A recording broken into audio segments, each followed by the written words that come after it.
I'm going to be showing you two confluences that I look out for each time that I want to analyze my trade.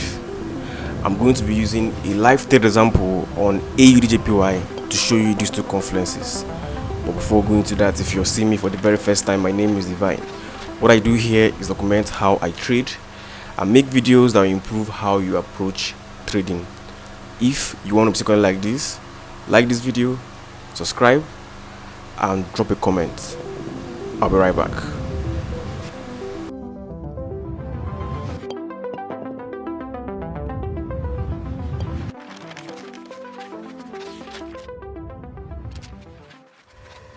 Alright, I'm going to be analyzing AUDJPY in this very video.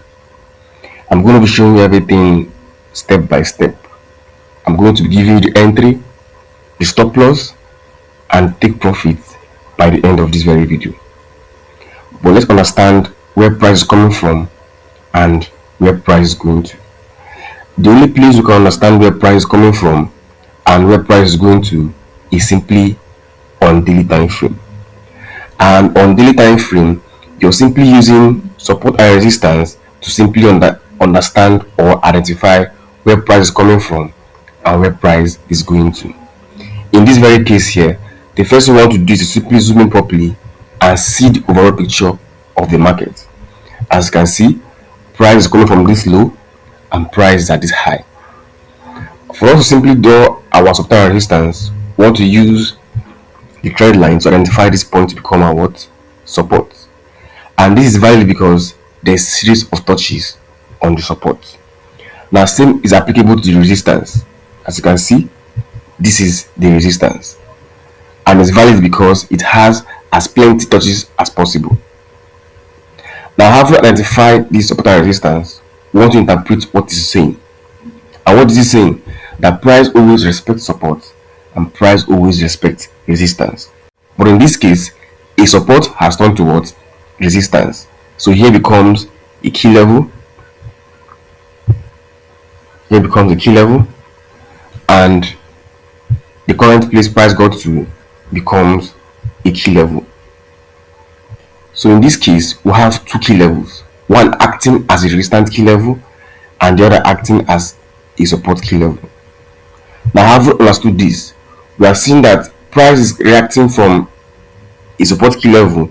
Most likely, price might go to the resistance key level, but we can't conclude yet until we understand market structure that has been created from these key levels. And the only point where we can identify market structure is simply on the 4 hours time frame. In this case, we are simply going to go to the 4 hours time frame and understand the market structure that was created. Mind you, the point we're going to be identifying market structure is simply from the key levels. In this case, we want to simply understand how price moved from this point to this particular low that is here by simply understanding the swing highs and the swing low. And as you can see, if I'm to use my brush, here is simply a high, this is a low, this is a high, this is a low, this is a high, this is a low, this is a high, and this high gave us what? This low. Now, because we understood the swing high and the swing low, we are focusing on the last swing high and on the last swing low. In this case here becomes the last swing high, and the key level is already acting as a swing low. We want to simply understand how price moved from this last swing high to this last swing low and identify supply or demand zone that was created. In this case here, for us to simply identify the supply and demand zone that was created, we are focusing on the last swing low and on the last swing high. That means from this particular high to this point. Now, how do we identify this supply zone? Because obviously price in the downtrend, and we identified a supply zone. The first supply zone I can see that price is simply waiting to indicate is simply this supply zone that is here. That means every other zone here has been triggered except for this particular one, right? We have identified the supply zone that is at this point here. The next thing we want to do is simply go to the 1 hour time frame and refine this supply zone to become a point of interest. Then we'll know how we can join price to where price we want to go to. In this case here, on the 1 hour time frame, the way to simply identify or refine this particular point of interest is to simply use a specific candlestick to represent this full zone. In this case here, if you have to simply refine the particular one, here can be our point of interest, right? This dojo candlestick that appeared here can be our point of interest. Are you following? Now, how do we join price to do what price want to do? That we have in mind that is that price is going to respect this point of interest and sell to the downside, or price is going to fail it. Now, for us to know if price is going to respect it or price is going to fail it, we want to simply study how price moves from this particular key level to the current place that price is. That means how the price move from this low to this high that is here. Are you following? Now, for us to simply understand how price move from this particular low to this high, we want to look at the market structure that was created. In this case here, the last point that price will have to take out for us to confirm that price is going to be on the downtrend is simply here. This is the last swing low that we can see. That means on the 1 hour time frame, this particular low that you see here is simply the last swing low that we can see. And from this last swing low, price gave us a what? This swing high that is here. Remember, we want to know if price is going to respect this particular point of interest or price is going to fail it. Before that, how did price move from this point to this high? As you can see, when price was moving from this particular low to this high, price also gave us a what? Point of interest. And here is simply a point of interest.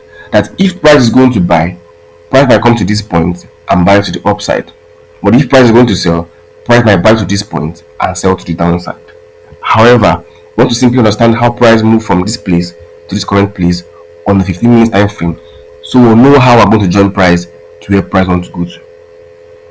That means on the 15 minutes time frame, we want to simply use structure, liquidity, and point of interest to understand how price is going to play out.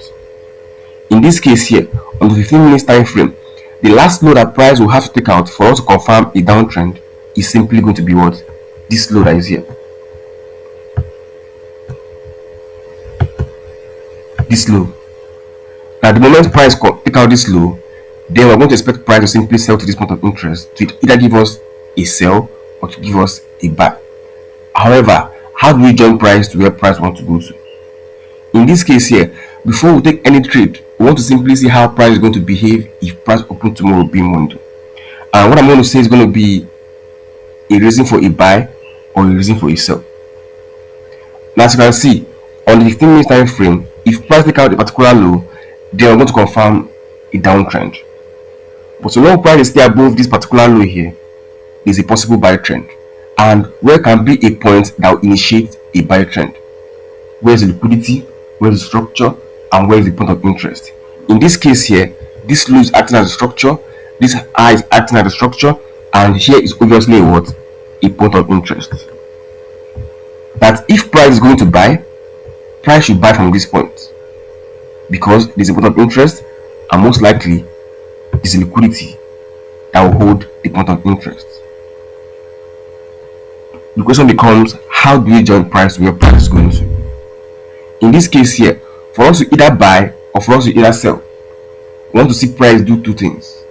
If price open tomorrow being Monday and price begin to buy to the upside, then we'll look for a sell to the downside. But if price open tomorrow being Monday and price begin to sell to the downside, then we'll look for a buy to the upside.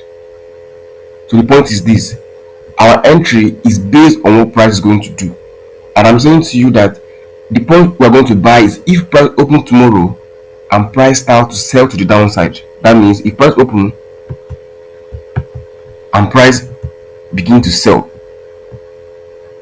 we want to simply see price buy from this point and fill this point of interest that is here, right? But if price open tomorrow and price begin to buy to the upside, they want to expect price to hold at this point of interest and price to continue to sell. So everything is depending on what price does if price open.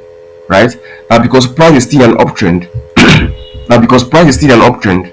the best form to simply wait for price, or the best position to be in market, is to simply join price with upside. That means for me, I'm simply going to wait for price to simply sell to this point, then I'll look for a buy. I want price to simply sell to this point, I'll look for a buy. My entry is going to be here, my stop loss is going to be around this area, and my take profits will be at this point of interest. This is what I'll be expecting if price open tomorrow, being Monday. And this is simply a 1:5 risk to reward. That'll be all for this video. I will see you in the next one. Peace.